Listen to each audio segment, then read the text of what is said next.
Have you ever planned to do something and then you got ready to do it? You got everything you needed to do this thing and something came up, so you had to push it back.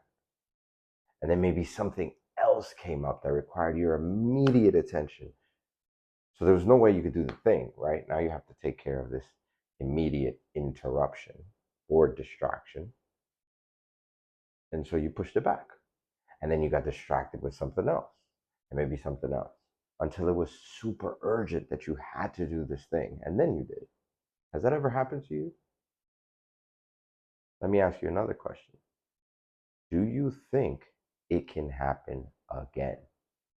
Well, in this video, I'm going to share with you what that is, why it happens, and how you can stop it from ever happening again. So, before I tell you what that is, I remember when I first was assigned with a big chore at my house as a kid. Now, I was around 10 years old and I was already in charge of like doing dishes sometimes and cleaning my room, cleaning my bed, and some of the little regular chores, right? But this was the first time I got a big chore, which was I had to clean both the bathrooms, right? We lived in New York City, in the Bronx, and we had a two bathroom apartment. And every Saturday, I had to clean both the bathrooms. Now, I grew up in a Spanish home, so if it was Saturday and I heard music, that meant it was cleaning day, right? My mom would play Spanish music. She'd play salsa every Saturday when she cleaned. And if you're Spanish, you know what I'm talking about, right? So if I woke up in the morning and I heard the music, I knew two things. One, I overslept. And two, it was cleaning day, right? But so I knew I had to do this chore. I knew I had to clean these bathrooms so that I could enjoy the rest of my day and could go to the park with my dad or go swimming or whatever it was that we were going to do that day. But see, I grew up in a time when my favorite shows had a new episode once a week. And that once a week was Saturday morning.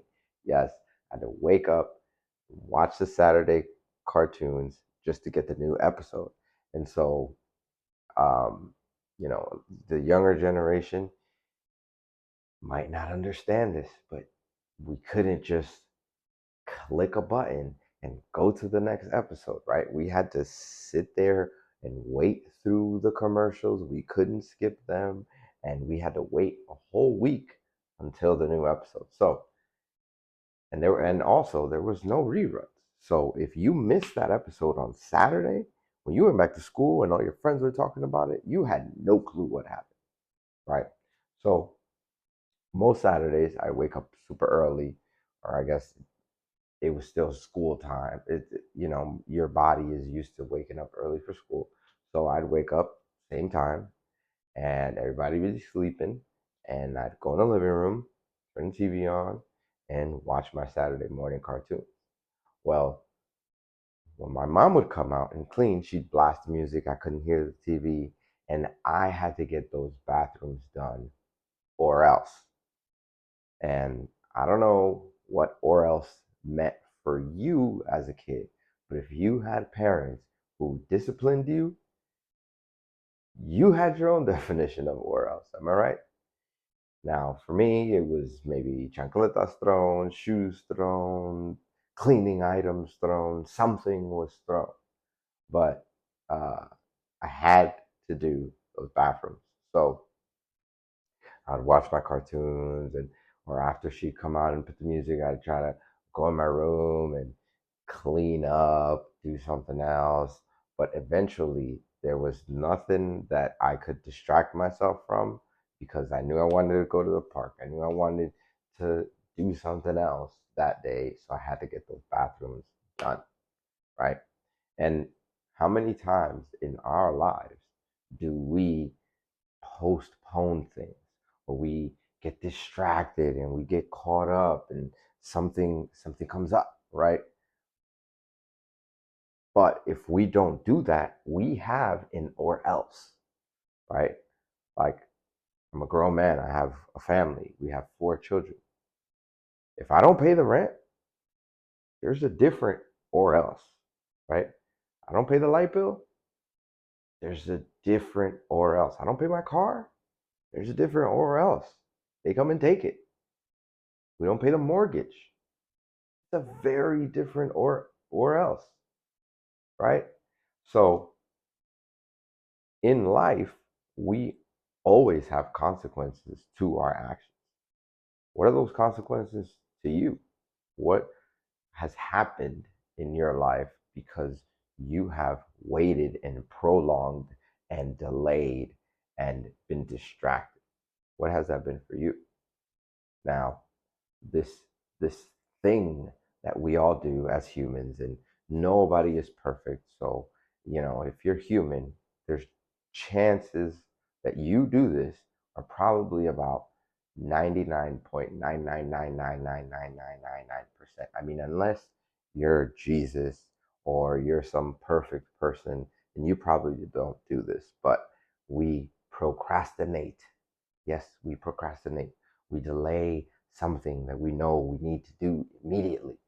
And sometimes we do it on purpose, sometimes we don't do it on purpose. But essentially, we all do this. And I'm going to tell you why.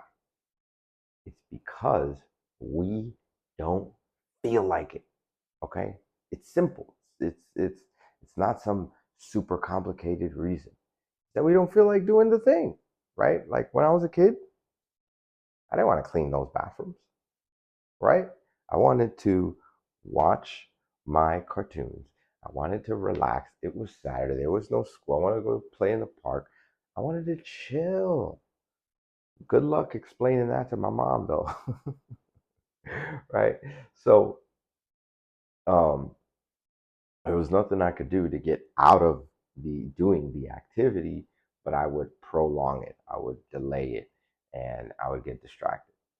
And so many times in our lives, we know that we have to do something, and we don't necessarily do it immediately, even though we can. So, why? It's because we don't feel like it, okay? If we don't feel like cleaning, or we don't feel like paying this bill because we want to use the money to do something else, or we don't feel like studying, or we don't feel like waking up and working out to be healthy. Let me tell you something. I hate running. I absolutely hate it. Right now, I'm training for a triathlon, and I have to wake up 5:30 every day, which I don't like because I love sleeping, cuddling with my wife, and I gotta wake up at 5:30 and go run and go work out, or get on the bike or swim or something. And I don't really like it. And when I have to run, I hate it. My knees hurt, my feet hurt, my body is drenched in sweat, and I come back and I'm sticky, or I come into the AC and I get cold, and I just don't like it. There's I mean, I feel great afterwards, right? But before I do it, while I'm doing it, I don't like running. There's not many things that I hate, but I hate running. However, I feel like accomplishing this triathlon more than I feel like not running. Okay. So, what's going to happen? I'm going to run, and I'm going to share with you a little trick that I use to make myself do it. because I know there are things that we know we need to do. And the trick is we have to make ourselves feel like doing the thing. You might be asking, well, how do I make myself feel like it? I'm going to tell you, right? But that's the truth.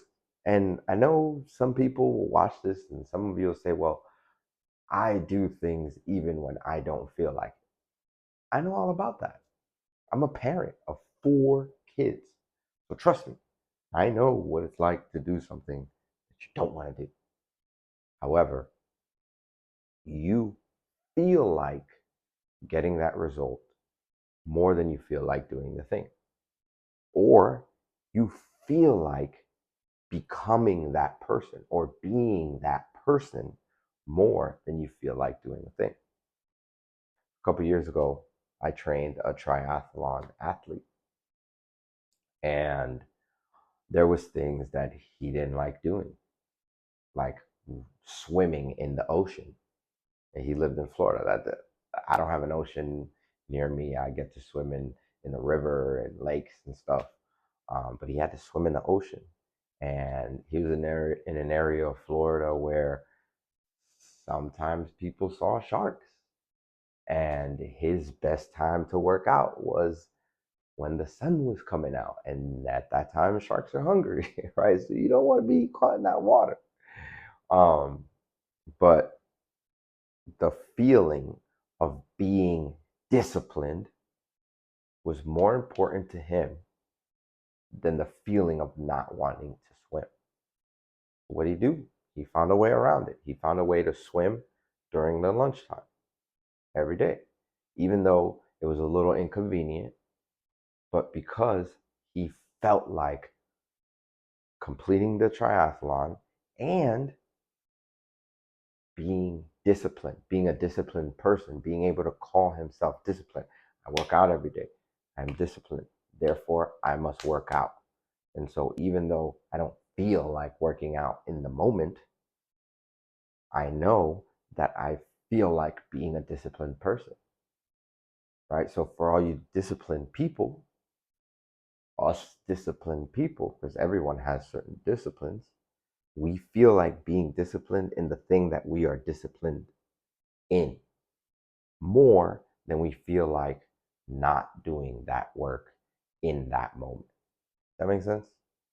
Like for all you moms or stay at home dads that cook and clean and take care of the house. Sometimes you don't feel like cleaning. You don't feel like cooking. However, you feel like having a clean home.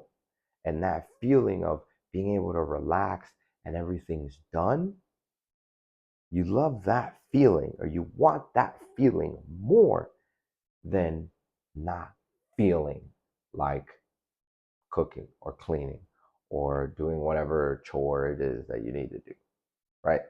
So I know you want to know, like, what's that thing? I need to know the thing so I can make myself feel like doing what I need to do. And I'm going to share it with you now. And it's very simple. It takes about 3, maybe 4 minutes. Okay. What you're going to do is you're going to put your hand on your heart and you're going to close your eyes. And you're going to envision you having the thing done and having the feeling of accomplishment and having that result that that action brings, right? So if it's working out, I want you to see yourself fit, feeling amazing, feeling like you're disciplined, you're healthy, you're fit, you got that sexy body that you've always wanted. I want you to see that in your mind with your eyes closed and your hand over your heart. And I want you to feel gratitude for it. Because something that I've learned, and this is something that has been studied, is that when you feel gratitude for something, you can't feel something else, right? And I learned this from Tony Robbins, and then I did the research on it, and I've heard it and seen it in other places but I've practiced it myself for years. When you feel grateful for something, you can't be angry, you can't be sad, you can't be anxious thinking about what if it goes wrong or what about this thing that I need to do and this thing that I need to do. You don't feel those things when you feel gratitude, right? So think about those things that make you that you want to feel, right? And I want you to feel grateful for having them. I want you to see yourself getting those things done. I want you to see yourself with the body that you want or making the money that you want as a result of doing that work that you might not have felt like doing. I want you to see yourself, that house or the car or the lifestyle or the vacation or whatever it is that you want as a result of doing that thing that you might not feel like doing. I want you to see it and feel grateful for it. And I want you to envision other things that are related to that. What happens then? What is your life like when you feel grateful for those things? How good does it feel? And how grateful are you to have all that in your life? I want you to feel it like it's happening right now. Just feel it, right? And then after you do that, after you fill yourself up, fill your mind up, smile because you're so grateful for having all those things. Let that feeling sink in. Let it fill your body and fill your mind. And now I want you to do something silly. And this also has been proven, it has been scientifically researched, and they did studies on this. And I'm gonna tell you what to do. So you stand like a superhero. Okay. Stanford did a study, I think 3, 4 years ago, and they showed that by standing in what they call a power posture, you stand in a power posture for 2 minutes, just 2 minutes of you standing like a superhero, like Superman or Batman, and you just accomplished the ultimate achievement. You just saved the world, right? But standing like this with your chest up and your head up and you smiling in a power posture, I feel better immediately every time I do this. And what this does is it raises your testosterone. It lowers your cortisol, which is your stress level and the hormone that causes anxiety. And it raises your ability to do whatever action it is that you need to do. Okay? It gives you strength. So just stand like this for 2 minutes after you've envisioned in your mind the things that you're grateful for having in the future, right? Those things that you know you need to do, you see them and you feel grateful for them. So you connect with them in your heart. And then you stand like this and you give yourself the strength and you give yourself the confidence that you need to go out and do that thing. You stand like this for 2 minutes, and I dare you to tell me that it doesn't work. Because, see, we're humans and we all have our struggles, some of us more than others. However, sometimes we don't feel like doing the thing. And just 3, 4 minutes, this quick exercise, this has been life changing for me. Whenever I don't want to wake up and go run, I'll literally roll out of bed, stretch on the floor next to my bed, then walk to the bathroom and stand like this in front of the bathroom. And in my mind, I start seeing the things that I'm grateful for, and it starts making me feel better. And I start smiling, And I started seeing myself with the body that I want. I'm working on the six pack. I'm working on, getting rid of the dad bod. And so I see myself like that with my kids around me and my wife, and we're celebrating, having a good time. And that's what it is for me. But you got to envision what it is for you. So I want you to try this every single time you don't feel like doing something. And here's the reality of the situation. You might not be able to do this while you're driving, but if you're at work, you can go into the bathroom. Take 3 minutes, go into the bathroom, go into a stall if you don't want anybody to see you, and stand like a superhero and get that thing done. All right? Subscribe. If this brought value to your life, if you learned something, subscribe to the channel and like the video and comment below and tell me what it is that you struggle with and tell me how you feel after you did this exercise. All right? See you in the next one. Peace and love.